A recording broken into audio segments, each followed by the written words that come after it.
मिर्जाई नूं मन्नी बैठे यजीदी नूं क्यों नहीं मन सकना? अफसर साहब जरा थोड़ा जा अपने तकवे का अंदाजा लगाना।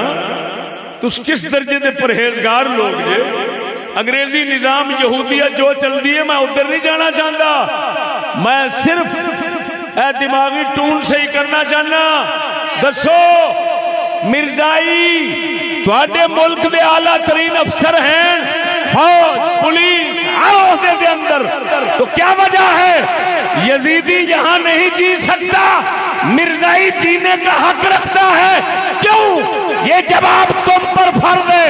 रहा मैं सुनो, तुम कहते हो सैयद को मैं तुम्हारा गुलाम हूं, मैं सैयद को कहता हूं सैयद मैं तेरा गुलाम हूं।